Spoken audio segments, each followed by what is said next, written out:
નમસ્કાર ખેડૂત મિત્રો, સ્વાગત છે બધા મિત્રોનો અમારી યુટ્યુબ ચેનલમાં। હું છું આપનો મિત્ર ભાવિક પઘાસિયા।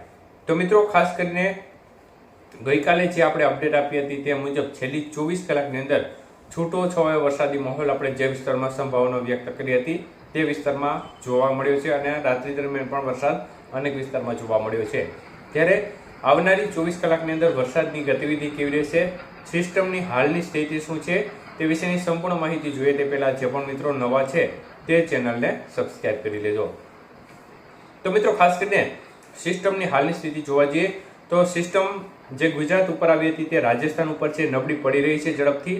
અને એક સિસ્ટમ છે બંગાળની ખાડીમાં જે બની હતી તે ગઈકાલે જે લો પ્રેશર હતું તે હવે અત્યારે મજબૂત બની અને ડિપ્રેશનમાં ફેરવાઈ ગયું છે। આમ તો રાત્રિથી જ તે મજબૂત થઈ ગઈ છે અને ડિપ્રેશન લેવલ સુધી ગઈ છે। ઓડિશા અને તેને લાગુ પશ્ચિમ બંગાળના ભાગો નજીક આ સિસ્ટમ હાલ સક્રિય જોવા મળી રહી છે। તો રાજસ્થાન વાળી સિસ્ટમ અને પશ્ચિમ બંગાળ વાળી સિસ્ટમ બંને વચ્ચે એક શિયર ઝોન જોવા મળી રહ્યો છે, જેના પરિણામ સ્વરૂપે આની વચ્ચેના જે ભાગોમાં આવતું હોય છે ત્યાં સારો વરસાદી માહોલ જોવા મળતો હોય છે। ત્યારે મિત્રો, ગઈકાલે આગાહી મુજબ જ અનેક વિસ્તારમાં સારા વરસાદની ગતિવિધિ જોવા મળી છે। ત્યારે આવનારી 24 કલાકની અંદર વરસાદની ગતિવિધિ વિશે વાત કરીએ તો ઉત્તર ગુજરાતના ભાગોમાં હજી પણ આવનારી 24 કલાકની અંદર છૂટાછવાયા ભાગોમાં વરસાદી માહોલ ઘણા ખરા વિસ્તારમાં જોવા મળશે, જેમાં બોર્ડર કાંઠા વિસ્તારો છે ઉત્તર ગુજરાતના, રાજસ્થાનને લાગુ તે વિસ્તારમાં પણ સંભાવનાઓ રહેશે વધુ, અને અન્ય ભાગો છે ઉત્તર ગુજરાતના તેમાં પણ છૂટો છવાયો વરસાદી માહોલ જોવા મળી શકે છે। સૌરાષ્ટ્રની વાત કરીએ તો ઉત્તર સૌરાષ્ટ્રના ભાગો છે તેમાં વરસાદની ગતિવિધિ જોવા મળી શકે છે, જેમાં મોરબી, સુરેન્દ્રનગર, બોટાદ, ભાવનગર જિલ્લાના ભાગો છે તેમાં છૂટો છવાયો વરસાદી માહોલ જોવા મળી શકે છે। અન્ય સૌરાષ્ટ્રના ભાગો છે તેમાં પણ ઝાપટારૂપી વરસાદની ગતિવિધિ જોવા મળી શકે છે। અમરેલી આજુબાજુ થોડી સંભાવના રહે ક્યાંક અમુક સીમિત વિસ્તારોમાં। તો મુખ્યત્વે ઉત્તર જે પૂર્વ સૌરાષ્ટ્રના ભાગો છે તેમાં વધુ સંભાવનાઓ રહેશે। દક્ષિણ ગુજરાતની વાત કરીએ તો દક્ષિણ ગુજરાતના છૂટાછવાયા ભાગોમાં પણ વરસાદની ગતિવિધિ જોવા મળશે, જેમાં સુરત, વાપી, વલસાડ, નવસારી, દમણ, દાદરા નગર હવેલી જે પટ્ટો છે તેમાં વરસાદની ગતિવિધિ જે અન્ય દક્ષિણ ગુજરાતના ભાગો છે તેના કરતાં વધુ રહેશે।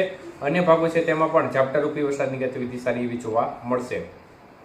મધ્ય પૂર્વ ગુજરાતના ભાગોમાં વાત કરીએ તો અમદાવાદ, ગાંધીનગર, ખેડા, વડોદરા, નડિયાદ આજુબાજુના ભાગો છે તેમાં છૂટો છવાયો વરસાદી માહોલ જોવા મળશે અને પૂર્વ ગુજરાતના ભાગોમાં પણ ઝાપટારૂપી વરસાદની ગતિવિધિ જોવા મળી શકે છે। કચ્છના ભાગોમાં ખાસ કરીને ખાવડા, અંજાર, રાપર આજુબાજુ થોડી સંભાવના રહે અને ત્યાં છૂટી છવાઈ વરસાદની ગતિવિધિ જોવા મળે। અન્ય ભાગોમાં ઝાપટારૂપી વરસાદની ગતિવિધિ જોવા મળે તે પ્રકારની શક્યતાઓ અત્યારે દેખાય છે। એટલે હજી પણ આવનારી 24 કલાકની અંદર વરસાદની ગતિવિધિ સારી એવી રહે તે પ્રકારની શક્યતાઓ બની રહી છે।